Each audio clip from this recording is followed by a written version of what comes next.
Bulchiinsa magaalaa Adaamaa kutaa magaalaa Abbaa Gadaa aanaa badhaatuutti giddugalli oomisha daabboo fi wiirtuun nyaata maanguddoota birrii miiliyoona 7 ijaaramaa ture xumuramuun eebbisiifame. Sirna eebbaa kanarratti kantiibaa magaalaa Adaamaa obbo Haayiluu Jaldeem, itti gaafatamaa waajjira paartii magaalichaa obbo Ashannaa fi Ajjamaam, hooggansa kutaa magaalaa fi aanaa dabalatee abbootiin gadaa fi qaamoleen hawaasaa garaagaraa argamaniiti jiru. Sagantaa kanarratti haasawaa baniinsaa kan taasisan bulchaan bulchiinsa aanaa badhaatuu obbo Amansiisaa Zarihuun hojiiwwan karoora xiiqiitiin qabannee hojjechaa turre keessaa giddugalli daabboo fi wiirtuun soorata maanguddootaa tokko jedhan. Giddugalli daabboo kunis guyyaatti daabboo 100 ol oomishuun gatii madaalawaan hawaasaaf kan raabsu ta'uu himanii wiirtuun nyaata maanguddootaas ifatti hojii jalqabuu ibsaniiti jiru. Akka aanaa keenyatti hojiiwwan bara kana karoora baasnee karoora xiiqii jenneetti jalqabnee hojiiwwan hedduu hojjechaa turreerra. Akka aanaa keenyatti daabboo oomisha 100 oomishu akkuma laaltan oomisha daabboo gabaarraa jirurraa garaagarummaa birrii 3 fi 4 ummata keenyaaf dhiyeessuuf zoonii 8 qabna. Zoonii 8 irratti daabboo dhiyeessuudhaaf gatii madaalawaadhaan dhiyeessuudhaaf kan guyyaa har'aa hojii jalqabne ta'uu isaati. Tokkoffaa maanguddoota 100 kan ta'an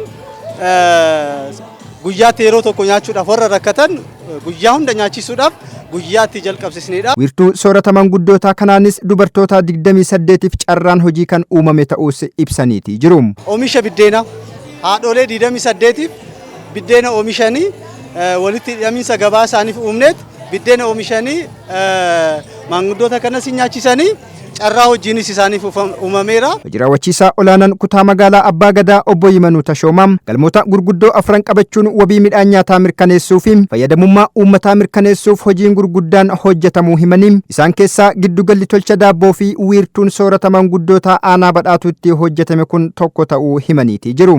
Guyyaan har'aa kun kutaa magaalaa Abbaa Gadaatiif guyyaa addaati.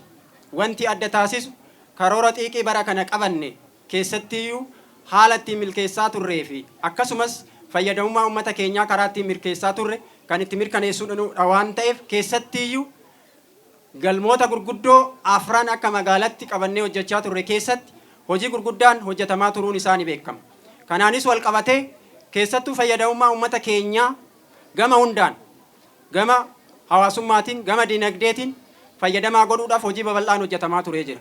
Wabii nyaataa mirkaneessuudhaaf tarkaanfii addaa jedhee mootummaan naannoo Oromiyaa fi magaalli keenya hojjechaa ture keessatti inisheetiiviiwwan gurguddaa akka kutaa magaalaa keenyatti horsiisa lukkuu, furdisa, aannan, booyyee, damma, industirii godoo akkasumas immoo dhimmoota jireenya dhala namaa fooyyessuu danda'an kanneen akka kuduraaf muduraa irratti xiyyeeffannee bara kana karoora addaatiin hojjechaa turree jira.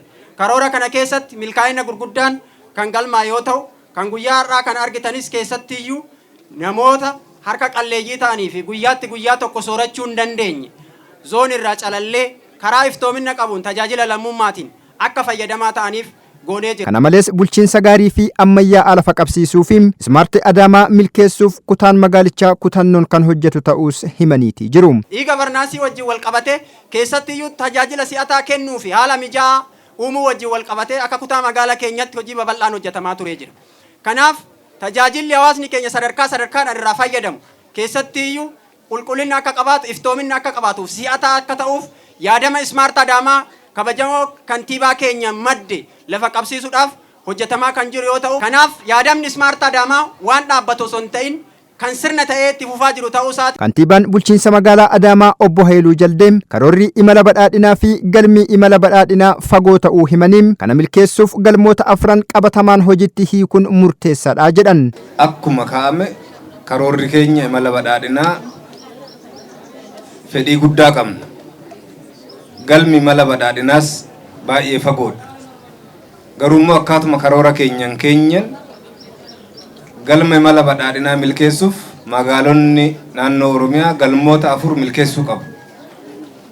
Galminni tokkoffaan wabii nyaataa mirkaneessuudha. Galminni lammaffaan hawaasa kalaqaa fi ogummaa qabu ijaaruu fi uumuudha.